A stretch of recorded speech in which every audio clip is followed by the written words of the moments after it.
우리 인간의 마음이 어떻게 어려움을 당할 때 어떻게 견딜 수 있겠는가 하는 그런 것들을 우리에게 묵상하게 만들어줍니다. 오늘 제가 상징 그림을 하나 그리고 함께 공부하도록 하겠습니다. 찬송가 449장입니다. 예수 따라가며 복음 순종하며 우리 행할 길 환하겠네.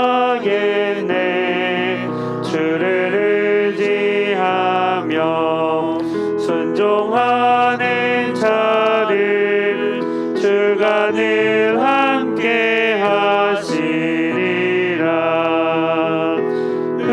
의지하고 순종하는 길은 예수 안에 즐겁고 복된 길이로다. 오늘 우리 마음을 좀 살펴봤으면 좋겠어요. 이 다윗도 하나님의 마음이 합한 자인데도 불구하고 이 본문처럼 인본주의적인 생각에서 도망 다니면서도 안 도망 다닌 것처럼 제사장을 속이고 떡을 얻어먹고 골리앗의 칼을 취해서 도망 다니는 그런 모습이 보여요. 사람이라고 하는 것이 믿음이 있어도 순식간에 믿음이 바뀔 때가 많아요. 마음을 잘 관리해야 되는 것이 영성인데 언제나 내 마음속에 중요한 것이 다 있다. 마음에 뭐가 있냐? 마음에 믿음이 있죠. 이 마음이 아주 중요합니다. 이거는 지금 뭐냐? 마음의 호수에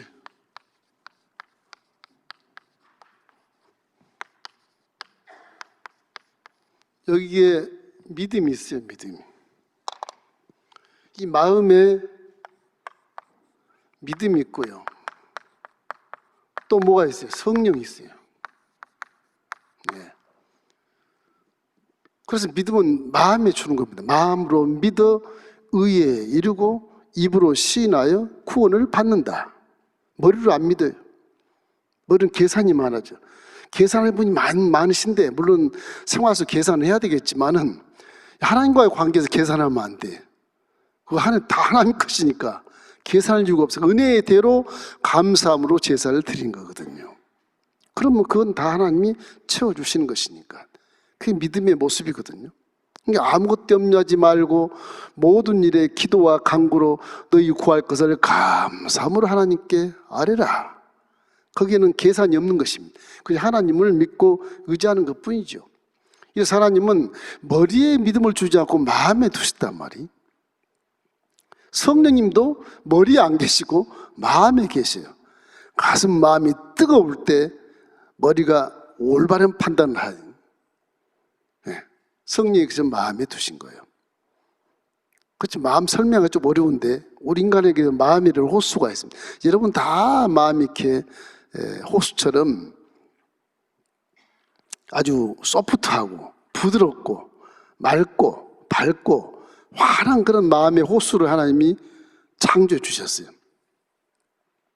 거기에 믿음을 줬으니까요. 믿음을 어떻게 관리해야 될 것인가가 이제 영성이라는 뜻이에요. 4차원 세계의 말씀을 내가 이어받고 4차원 세계의 문화를 내가 이어받아서 비록 세상에 악한 세상에 살지만 4차원 세계의 문화를 내가 마음에 딱 새기고 하나님 말씀대로 청종하고 순종하고 지켜서 행하면 반드시 복을 받게 된다는 말씀이 이제 하나님 말씀이거든요.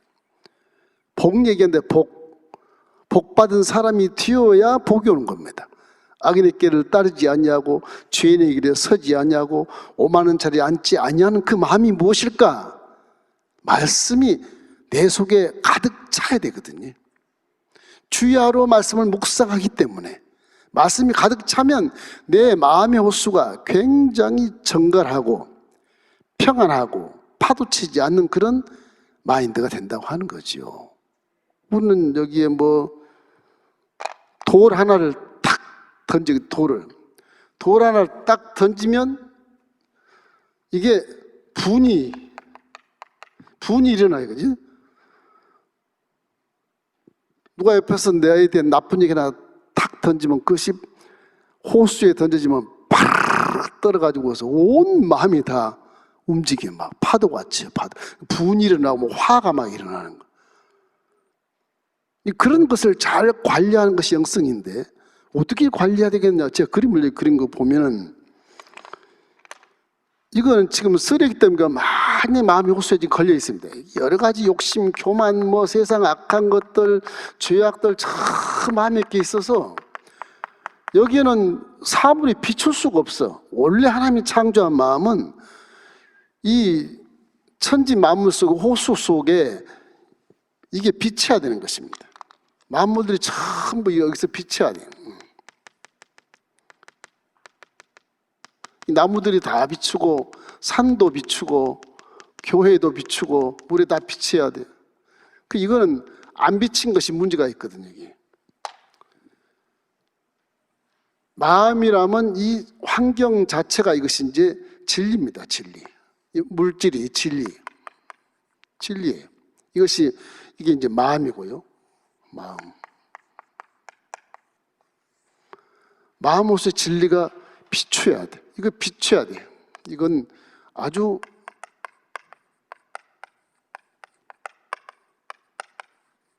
진리가 안에서 비추면 내 생각이 바르고 말이 바르고 행동이 바르게 되는 거거든. 저게 내 속에 욕심과 교만과 미움과 시기와 질투와 분노와 이런 대립과 분쟁이 있는 그런 마음이 돼 있으면 그 마음 속에는 쓰레기 더미가 가득 차여서 환경이 비치질 않아요. 진리가 비치질 않아요. 그러니까 내 멋대로 하는 거예요. 내 속성대로, 내 성격대로, 내 성질대로 일단은 싸우고 보는 거죠. 다투고 보는 것이고. 이런 마음은 항상 분란이 일어나요. 평안할 데가 없어요. 여러분 하나님이 선택한 것은 여러분 마음의 호수에 진리를 비추기 위해서 선택을 하신 것이거든요. 거기에 마음의 호수를 잘 정갈하고 맑고 깨끗하고 투명하게 만들기 위해서 성령이 딱 그 자리에 와 계신다고요. 이 마음이 성령이 와 계시는 거예요. 또 성령이 나를 마음을 주장하시고 내 마음의 욕심을 버리게 하시고 악한 마음을 버리게 하시고 화를 내는 것을 잠재우게 하시고 그래서 돌멩이를 탁 던져도 바로 떨긴 떨지만 분이 안 일어나. 미소를 머금고 천사같이 대할 수가 있어. 그런데 불신자들이 한번 던져보십시오. 그냥 싸우려고 덤벼 싸우려고 화가 나면 삼자 대면하자. 그리고 고발하고 법원에 가 제소를 해서 재판을 벌리고 돈 다 날리고 재판비로 다 날리고 뭐 이것저것 할 것 없이 손해가 막심하게 된단 말이에요. 잘못 사는 것이거든요. 이게 잘못 사는 것. 그래서 하나님은 사랑을 마음에 품어라 그런 것이에요. 사랑을 품으면 네 안에 있는 성령이 그 사랑을 통해서 쓰레기를 다 흘려내보내고 다시 깨끗게 해서 평안하고 행복하고 아주 정직하게 살아갈 수 있도록 그렇게 만들어 주신다는 것이죠. 마음을 여러분이 이 변화된 마음처럼 이렇게 관리를 하셔야 돼. 이게 분이 나도 믿음에서는 잠재울 수가 있어요. 이 믿음으로 가면 잔잔해요. 믿음으로 가면. 그래서 이런 마음 관리를 잘하면 이 마음이 깨끗하고 또 청결하고 정말로 오염이 안 돼 있으면 성경 말씀에 복을 준다 그러잖아요. 성경 말씀. 내가 구한 대로 받으리라. 구하라. 그리하면 주실 것이다. 그만 내 마음이 화평하고 깨끗했을 때 구하면 받을 만한 그 고기가 내 호수에 탁 들어왔을 때 말씀이 살아서 고기가 산 것처럼 역사하는 거예요. 쓰레기 때문에 있으면 이게 청정 호수가 아니니까 오염됐으니까 말씀이 살다가도 죽어버려요. 지식에서 그냥 사라져버려요. 내 생각이 살아서 역사하는 거예요. 똑같이 믿어도. 그래서 우리가 무엇이 필요하냐? 항상 여기 회개가 필요합니다. 회개. 마음에는 언제나 회개가 필요해요. 회개를 통해서 청정 호수를 만드는 것입니다. 그러니까 회개가 이 부끄러운 게 아니에요. 이 회개가 부끄러운 게 아니에요. 회개가 가장 우리 믿음을 관리하기 좋은 것이 회개예요. 여러분, 예수 믿으면서 이러한 세상 것 오물들을 자꾸 이렇게 마음속에 넣지 말고 이거를 회개해서 버리십시오. 이걸 버려야 진리가 비쳐. 이게 진리가 비치는 거예요. 호수에 비추면 사람이 바뀌어요. 비치면 변화가 돼. 제가 이렇게 한번 그려봤어요. 시간에서 뭐 좋게 못 그리겠지만, 그러나 늘 마음을 관리할 때 이런 그림 하나 딱 보면 이제 기억이 안 잊을 겁니다. 아니, 이런 마음의 호수에 지금 잔잔한가, 지금 화가 일어나서 분냄이 있는가, 어려운 일을 당할 때, 뭐 어제도 막 그 마음이 막 이렇게 파도가 치니까 어떻게 감당할 수가 없어. 이거 어떻게 해야 돼? 이거 어떻게? 하나님, 이런 일이 있을 수 있어? 그럼 마음이 막 파도가 치면 이게 진리가 막 안 보여, 깨지는 거야. 진리가 하나님 안 계신 것처럼. 그럼 막 원망하는 기도를 할 수 있고 그게 되잖아요. 그 실수하는 거거든요. 이게. 그 부분이 일어났을 때 이 마음의 파도에 이 파도를 잘 관리할 수 있어야 돼요. 그래서 우리 마음을 자꾸 이제 영성을 고조시키고 말씀을 많이 이렇게 마음속에 축적을 하면, 성령으로 충만하면요, 돌을 던져도요 마음이 깊으니까 흙탕물이 안 생겨요. 마음이 옅으면 이게 흙탕물 생깁니다. 옅으면 이게 마음이 이 바다 이 호수의 가 같으면 이게 이렇게 옅으면 얕다 그러나 얕다. 얕은 물가는 흙탕물이 생겨요. 그 흙탕물이 생기면 안 보이죠. 눈에 배인 게 없는 겁니다. 흙탕물 생기면 문제가 되는 거예요. 그 영성을 잘 관리하면 마음이 깊어져요. 그럴 수도 있지. 하나님이 역사하신 것이야. 하나님 하면 누가 그렇게 하겠어? 그 마음이 깊으면 이것이, 돌멩이를 내가 맞았는데도 내 마음속에 깊으면 잔잔해요. 약간 이렇게 물이 이렇게 풍랑 요동을 치다 그냥 금방 잠잠해지고 흙탕물도 안 올라와요. 그럼 계속 진리가 비쳐요. 그대로 비쳐요. 이 교회가 있구나, 하늘이 있구나, 산이 있구나, 나무가 있구나, 그대로 비쳐요. 성경 말씀이 내 속에. 그럼 내가 항상 생각이 바르고 말이 바르고 행동이 바를 수 있게 관리할 수 있다. 이런 마인드를 가십시오. 이걸 기초로 해서 다윗을 생각하면 다윗의 이해가 돼. 아이고, 목사님, 다윗이 하나님 마음에 합한 자라 그랬는데 그럴 수 있어요, 저럴 수 있어요. 그런 생각을 하는데, 그런 사람도 마음의 관리를 못하고 두려움이 오면 이럴 수밖에 없다. 이걸 잘 관리를 해야 되거든요. 다윗이 21장에는 아주 존경받지 못한 장군은 나와요. 장군이 뭐 저런 장군이 있어, 이렇게 나온다니까요. 그래서 우리는 영성 훈련이라고 하는 것이 내 육체에 심겨진 어떤 그런 죄, 그 습관들을 제거하는 하나의 그 마음을 연마하는 것을 영성이라고 그러는 것입니다. 우리는 왜 그러냐면 4차원 세계에 있는 그 믿음의 능력의 말씀을 3차원 세계에 적용해야 되기 때문에, 적용할 때 내 마음이 통로가 돼야 돼요. 통로가 안 돼버려 적용이 안 되니까. 믿음은 여러분 마음을 통해서 기적을 나타냅니다. 여러분 옆을 지나가서 기적을 안 나타내요. 입 딱딱 벌리고 있으니까 감이 떨어진다. 그거는 기복신앙이에요. 내 마음이 청정하고 오염이 안 되고 깔끔하면 그 마음을 통해서 기적을 나타내. 하나님은요, 하나님이 소원을 두시고 사용하신 분 다 그런 마음이 청결해야, 회개를 제대로 하고 청결하면 그 마음을 통해서 기적을 나타내고 질병을 치료하고 문제를 응답을 주시고 해결해 주시는 것입니다. 하나님은 나를 통해서 역사한다. 할렐루야. 남을 통해서 하잖아. 중보기도 해주십시오, 기도는 해드리지만 그 마음이 청정호수가 아니면 힘들어요. 중보를 해도 힘들어요. 항상 우리 믿음은 내 마음 관리를 오염되지 않게 관리하는 것이 가장 중요하다. 그 생각을 믿지 말기를 주의 이름으로 축원합니다. 우리 원래 본질 자체가 진노의 자식이거든요. 하나님을 범죄에서 떠나 쫓겨난 자들이기 때문에 그래요. 원래 죄성이 마음에 가득해요. 자, 이제 본문에 가면 첫째는 신뢰 훈련을 시켜야 이 다윗에게 신뢰. 신뢰라는 건 믿음이지 않습니까? 신뢰. 좀 믿어봐라. 믿어봐라. 신뢰. 다윗이 얼마나 마음이 합한 자인데 신뢰 훈련을 시킵니까? 그래도 다윗이 합해다 하더라도 그 마음이 두렵고 떨리면 요동을 쳐서 파도가 일어서 주위에 있는 풍경들이 다 깨져서 그 질대로 못 살아요. 이거 훈련을 해야 돼. 이제 육체를 주장하는 것이 마음이거든요.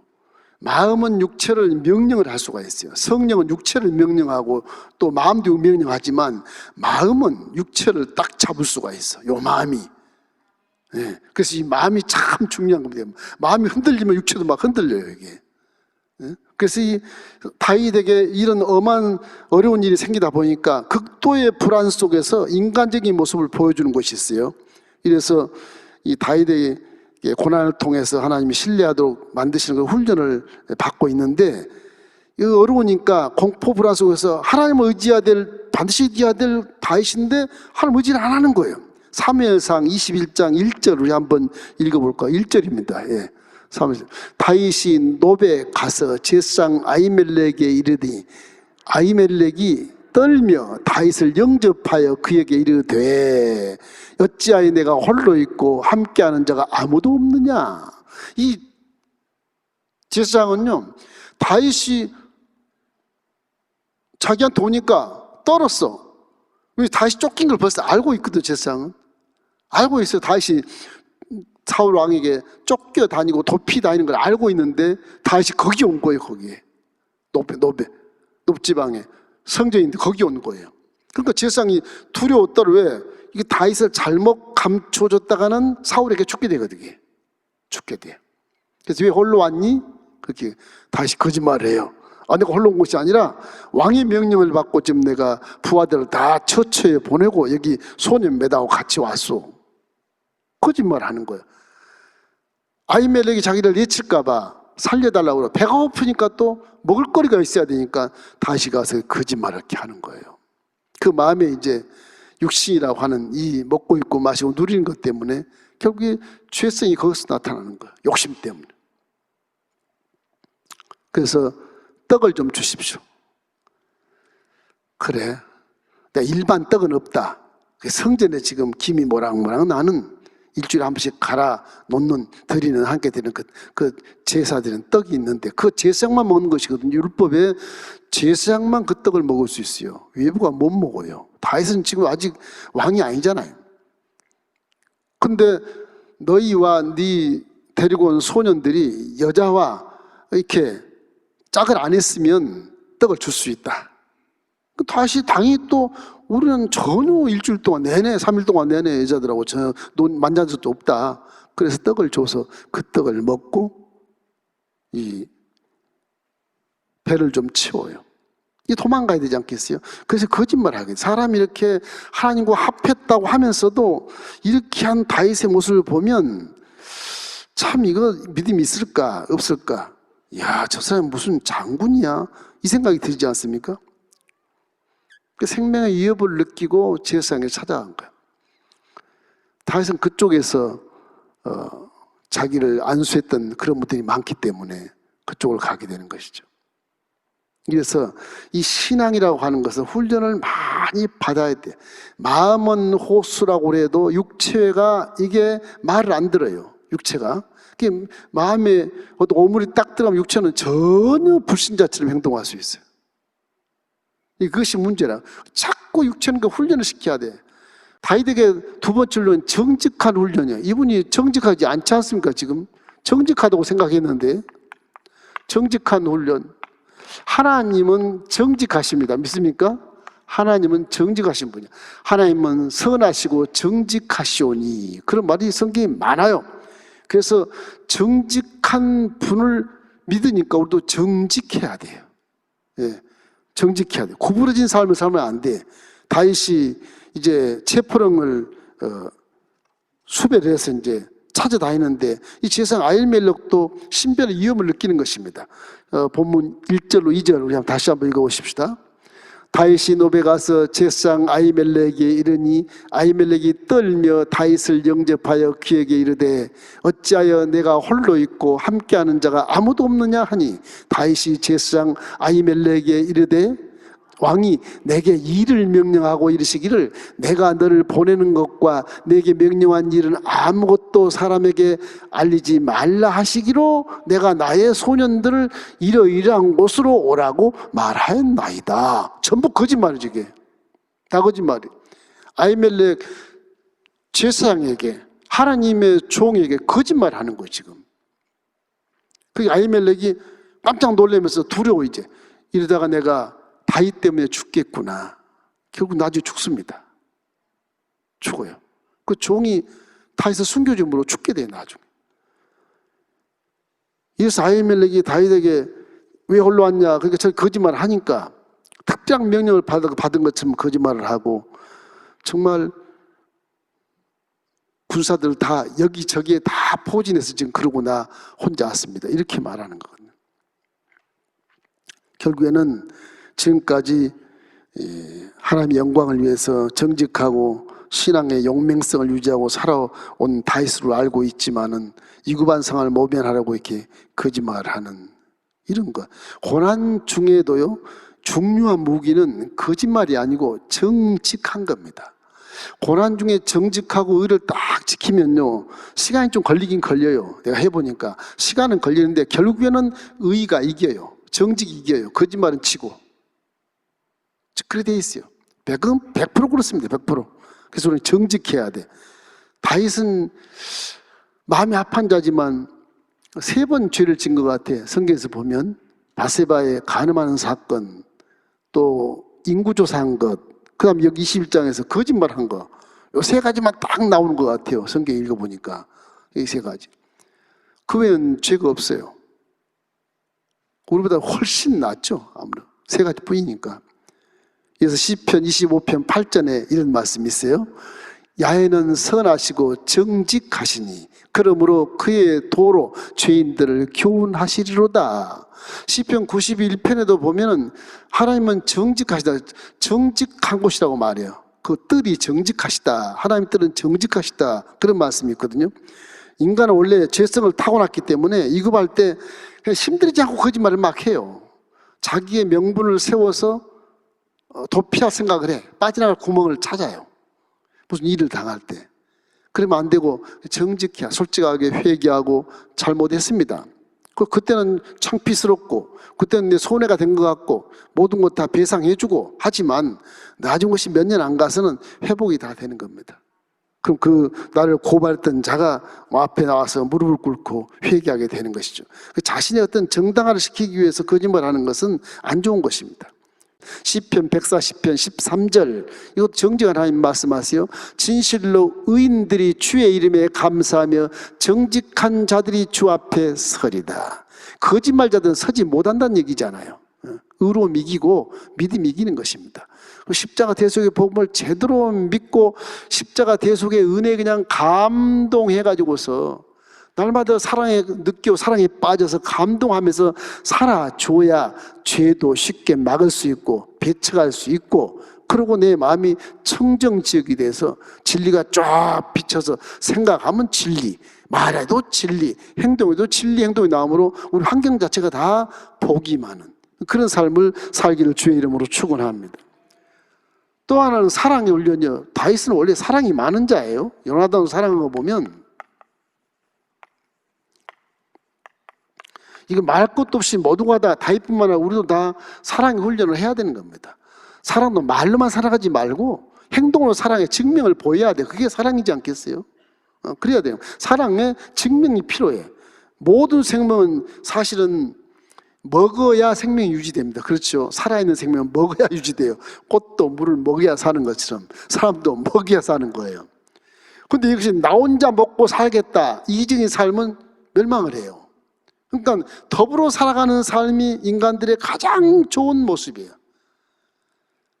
그래서 예수님은 이 땅에 내려와서 그 구약시대 율법만 지킨다고 전부 이기적으로 막 지키고 죄를 지도 몰래 지어서 안 드러나야 안 죽으니까 다 숨기고 나 율법을 지켰습니다. 그렇게 했던 세월이 수천 년인데 예수님 오셔서는 화목한 직책을 수행하라고 그래요. 세계명 사랑을 주시고 화목해야 되니라. 사람은 화목해서 더불어 살아가야 되느니라. 그래야 어려운 자들을 돕기도 하고 구제도 해주고, 그래서 초대교회 헬라인의 과부들, 유대인의 과부들, 이방인의 과부들을 초대교회 안디옥교회에서 다 구제 살리지 않습니까? 성령이 충만해가지고. 그것이 교회거든. 교회의 그 본질입니다. 본질. 교회의 본질은 사랑이고 이 속에 들어온 사람은 다 하나님의 사랑으로 살아야 된다. 믿습니까? 사랑하십시오. 사랑이 최고예요. 사랑이 가장 성경은 온전한 것이고 그 외의 것은 전부 부분적인 것이 다 부분적인 것. 부자 된 것도 부분적인 것이고 뭐 대통령 된 것도 부분적인 것이고 뭐 이런 뭐 거지 된 것도 부분적인 것이고 다 부분적인 것이고, 영적으로 예언하고 방언하고 무슨 뭐 병고신 능력이 있고 뭐 영들 분별한 능력이 있으면 다 부분적인 것이고, 사랑이 딱 오면 다 패해라. 고린도서에 그렇게 나오지 않습니까? 13장에 사랑이 오면 다 패해라. 사랑으로 살면 끝이에요. 끝. 여러분, 사랑이 가장 해결점이 좋은 것입니다. 이렇기 때문에 영성 훈련에 사랑을 정말로 하나님의 마음에 맞게 사랑을 하면 그 마음은 청정지역이 될 수 있어요. 오물이 탁 내 호수에 떨어져도 오물을 싹 씻겨요. 스스로 씻겨요. 오물을 전부 끌어안고 다 떠내려 보내요. 호수는 나가는 통로가 있지 않습니까? 나가는 통로로 다 버리는 거예요. 그래서 우리는 사랑함으로 말미암아 사람들이 함께 살아갈 수 있다. 여기 이 아히멜렉은 굶주린 다윗에 대해 사랑을 주는 것입니다. 아히멜렉이 번연히 내가 이제 사울왕에 죽겠구나, 그러면서 다윗에게 떡을 주거든요. 자기가 먹을 떡, 성전의 제사장 떡을 다윗에게 주는 거거든. 딱 율법 하나만 딱 먹고, 여자와 함께 안 했지? 그럼 먹어. 딱 그거 하나거든요. 그 율법을 이제 사랑이 완성시켜 주는 것이죠. 당장 떡은 없고 결국 하나님 재단에 바친 떡만 있기 때문에 율법을 거기에 대체하는 것입니다. 이래서 아히멜렉이 사랑이 율법을 초월함을 본문에서 증거를 하고 있어요. 배고파고라는 그런 장수의 모습, 이런 사람이 나중에 통일왕국의 왕이 될 수 있을까 할 정도로 참 다윗의 모습이 전혀 다른 모습을 지금 보고 있는 것입니다. 로마서 5장 8절 우리 함께 읽어볼까요? 우리가 아직 죄인 되었을 때 그리스도께서 우리를 위하여 죽으심으로 하나님께서 우리에 대한 자기의 사랑을 확증하셨느니라. 이성적으로 논리적으로 설명할 수 없는 그런 사랑의 법을 우리가 알게 돼요. 십자가를 보면 십자가가 우아래로 이렇게 율법을 얘기하는 겁니다. 공의, 법으로 심판받는 것. 이 가로는 더불어 살아가는 사람들과의 관계, 사랑을 얘기하는 것이거든요. 무엇이 권위가 있는데, 심판이 권위가 있어요. 사실은 심판이 죄를 했으면 죽어야지 딱 권위가 있는데, 옆으로 사랑하는 것이 무슨 그 효과가 있겠냐. 그렇지만 하나님은 심판을 말씀하기 전에 벌써 하나님은 사랑이시거든. 사랑. 그래서 예수님은 당신 하나님이시라 사랑하는 예수님 내려오셔서 율법을 대속해 버리는 거예요. 내가 니들을 사랑함으로 네 죄를 다 뒤집어 쓰고 내가 죽겠다. 내가 죽어버려. 그래서 십자가라고 하는 것은 공의와 사랑을 충족을 시켜주는 거예요. 보상을 다 해버린 거예요. 이 사랑이 신비한 사랑입니다. 이게 저게 법에 걸리면 죽어야 되는데 대신 죽어버리고 살리니까 사랑도 충족 보상이 되고 심판도 보상이 돼서 우리를 심판받지 않는 자로 만들어버리는 거예요. 믿는 자는 벌써 심판을 받았느니라. 그렇게 나오잖아요, 성경에. 너희들은 벌써 심판을 받았으니까 앞으로 심판받지 않아요. 믿습니까? 그러기 위해서라도 마음의 청정지역을 가지고 믿음을 딱 지켜야 돼. 지켜야 돼. 그럼 심판받지 안 하는 우리가 됐으니까 이제는 천국에 올라가는 거예요. 마지막 심판대에 섰을 때도 예수님이 심판받지 않게 사랑으로 우리 죄를 뒤집어 쓰시고 함께 죄를 끌어안고 죽어버리시고 없애버렸으니까 심판대에 딱 올라가면 민목사 천국으로 가라. 그 옮기는 겁니다. 그게. 뭐 그 외에 조그만 구원과 직결되지 않는 무슨 악한 일을 행했을 때 회개해야 된다. 그런 부분 다 구원받은 자로서 우리 아버지의 문화를 세상에 비추라는 얘기, 그 얘기는 세상에 빛을 비추라는 것. 이같이 너희 빛을 사람 앞에 비치게 하여 저희로 너희 착한 행실을 바라보고 네 아버지께 영광을 돌리게 해라. 그럼 우리가 세상에 여행하는 중에 하나님께 영광 돌리는 삶을 살다가 우리의 조국, 우리의 본향, 우리의 집으로 귀가하는 겁니다. 귀가. 하나님의 소환 명령을 딱 내리면 오늘 시간에도 그냥 올라가는 거예요. 인생은 그런 거예요. 내가 오래 살겠다고 오래 사는 게 아니에요. 하나님의 주권이 있기 때문에 그런 것입니다.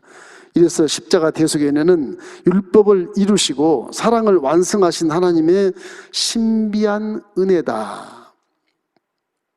모든 죄와 저주와 가난과 질병을 다 송두리째 청산해 버렸지만 그 하나님 누구냐?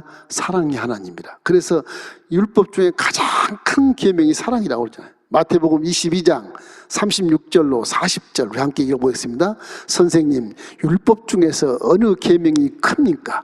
예수께서 이르시되 내 마음을 다하고 목숨을 다하고 뜻을 다하여 주 너의 하나님을 사랑하라 하셨으니 이것이 크고 첫째 되는 계명이고 둘째도 그와 같으니라. 내 이웃을 내 자신같이 사랑하라 하셨으니 이 두 계명이 온 율법과 선지자의 강령이니라. 온 율법에서 딱 저거 하면 다 이루어지는 거예요.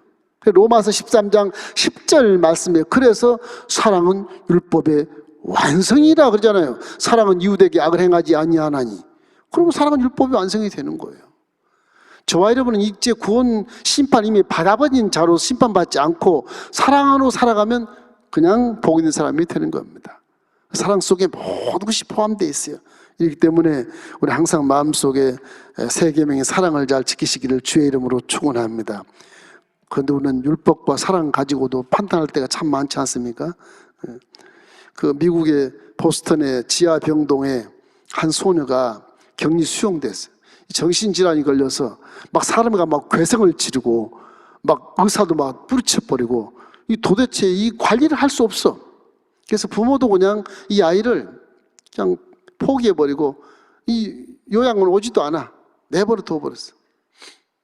근데 한 간호원이 은퇴를 해가지고 할머니가 됐는데 은퇴를 해가지고 이 요양원에 들어와요. 그래서 이 젊은 여자아이를 괴성을 지르고 귀신을 지르고 그런 아이를 가서 계속 케어하는 거예요. 엄마처럼 사랑함으로 막 케어하는 거예요. 이 아이가 그러다가 마음이 변해서 이 간호사가 얘기한 예수를 듣고 마음이 확 변해요. 그래가지고 아주 온전히 돼버려요. 6개월 동안 6개월밖에 안 걸렸어요. 이래서 예수님의 사랑을 알게 돼서 마침내 마음이 변화가 병이 치료됐어. 알고 보니까 눈도 못 봐, 귀도 안 들려, 말도 못해. 그건 괴성만 지르는 거죠. 듣기는 해. 듣도 못하는 것이죠. 그걸 마음으로 듣는 것이지 이게. 이 사람이 누구냐? 여러분 잘 아는 헬렌 켈러예요. 이 소년을 치료한 자가 누구냐? 설레번 선생님. 그분은 사랑으로 이 소년을 키워서 이 헬렌 켈러가 아주 세계적인 그런 사회 운동을 벌이고 여성 그 사회에 아주 일조하는 기가 막힌 지도자로 바뀌지 않습니까? 눈도 안 보이는데도, 귀가 안 들린데도, 말도 못하는데도 그 점자로 다 해서 책을 만들어내고 사회운동의 아주 리더가 되어버린 것입니다. 이 사랑이 이렇게 모든 질병도 치료할 수 있는 것입니다. 나사렛 예수 명하는 질병아 떠나갈지어다. 그 굉장히 좋은 하나님의 명령이고 음행 같은 권세 있는 말씀이지만 사랑하면 귀신이 사랑을 무서워해요. 감사를 무서워하고. 사랑하는 것이 얼마나 큰 능력이 나타나는지 몰라요. 그래서 예수님이 마지막으로 사랑을 주시는 것입니다. 자, 결론 말하면 하나님의 형상을 회복하라는 거예요. 이걸 해서 하나님의 형상을 회복하라는 거예요.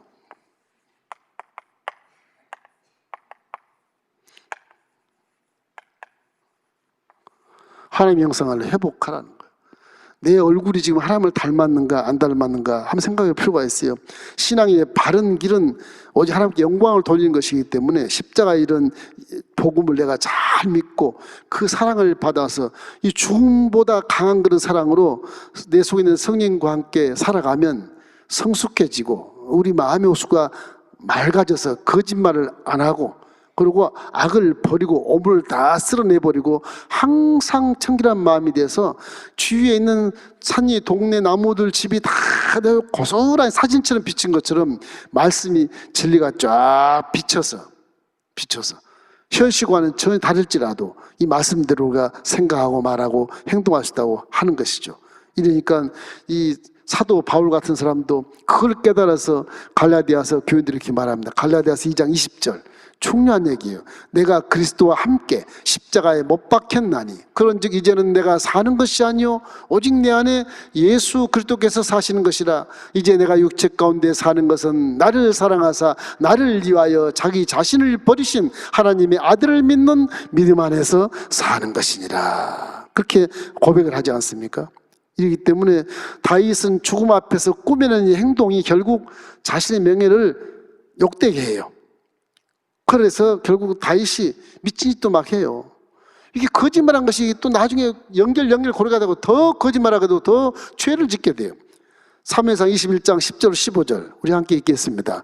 그날에 다윗이 사울을 두려워하여 일어나 도망하여 가드 왕 아기스에게로 가니 아기스의 신하들이 아기스에게 말하되 이는 그 땅의 왕 다윗이 아니니까 무리가 춤추며 이 사람의 일을 노래하며 이르되 사울이 죽인 자는 천천히요 다윗은 만만이로다 하지 아니하나이까 한지라. 다윗이 이 말을 그의 마음에 두고 가드왕 아기스를 심히 두려워하여 그들 앞에서 그 행동을 표현하여 미친 채 하고 대문짝에 거적거리며 침을 수염에 흘리며 아기스가 그의 신하에게 이르되 너희도 보거니와 이 사람이 미치고 아니로다. 어찌하여 그를 내게로 데려왔느냐? 내가 미치고 아니가 부족해서 너희가 이 자를 데려다가 내 앞에서 미친 것을 짓을 하게 하느냐? 이 자가 어찌 내 집에서 들어오겠느냐 하니라. 그 다윗이 가드라는 데가 블레셋 성이거든요. 블레셋 성. 내부 해변가 그 성이야. 블레셋 내부에는 가장 내부에는 가드 성이 있어요. 거기 왕이 아기스예요. 사울이 죽인 게 피하다 거기 들어간 거예요. 이제 갈 데가 없어가지고서 아주 적군 집에 딱 들어간 거 왕한테. 신하들이 다 하는 거 저거 다윗 아니야? 다윗 만만인 다윗 초고시 왔어. 그 이제 다윗이 두려워가지고 거기서 이제 미친 척 하는 거예요. 침을 수염에 흘리고 이렇게 미친 척 하는 거예요. 이 쇼로서 생명을 구할 수 있었어요. 그러나 하나님 백성으로서 명예는 손상되고 하나님을 욕되게 하는 그런 결과가 된 것입니다. 이게 하나님의 품을 떠난 사람의 모습을 보이고 있는 거예요. 다윗도 이럴 때가 있다. 야, 이거 어디 왕이 될 사람이 이럴까? 하나님만을 전적으로 의지했을 때는 그렇게 승승장구하고 백전백승한 용맹장군이었는데 이 인간적인 모습을 가질 때 얼마나 비참한 모습인지를 알 수가 있잖아요. 다윗은 이렇게 피하다가 나중에 이제 회복이 되는데 다윗도 이렇게 실수할 때가 있다는 사실을 기억하고 사람은 사람이야. 다 실수를 해요. 다 실수를 해요. 살겠다고. 얼마나 살려고 그런지 몰라도 살겠다고. 정직하게 얘기하고 순교하면 오히려 나을 것을 살겠다고. 혹시 우리도 하나님 맡겨주신 십자가를 외면하고 있지 않는가? 내 십자가인데 그냥 하기 싫어. 내가 왜 이런 손해를 봐? 탁 십자가 놓아버리고 있지 않는가?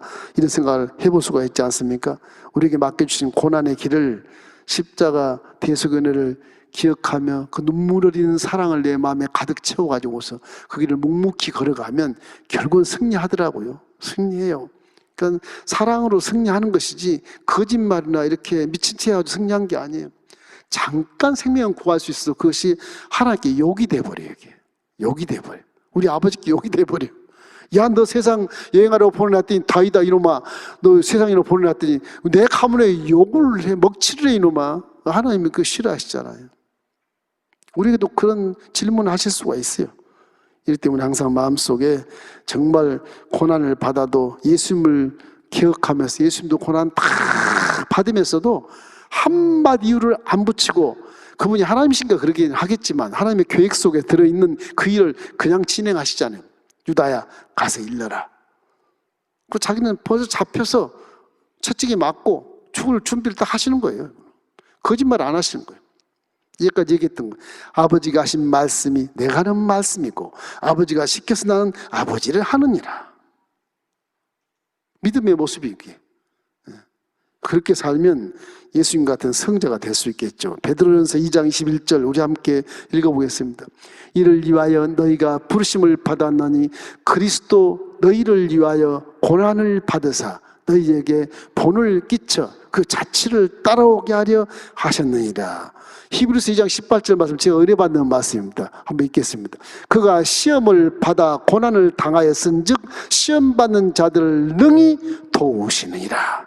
도우시니라 말이 얼마나 감사스러운지 몰라요. 도웠기 때문에 이길 수 있는 것이죠. 이래서 우리는 사나 죽으나 우리의 세상 삶에서 여행하는 중이니까 우리 아버지 하나님 가문에 우리 아버지께 영광을 돌리는 삶을 살아야 진정으로 선택받은 자고 진정으로 그분이 바로 성도가 되는 것을 믿게 되시기를 주의 이름으로 축원합니다. 마태복음 5장 16절 말씀 읽고 마치겠습니다. 이같이 너희 빛이 사람 앞에 비치게 하여 그들로 너희 착한 행실을 보고 하늘에 계신 너희 아버지께 영광을 돌리게 하라.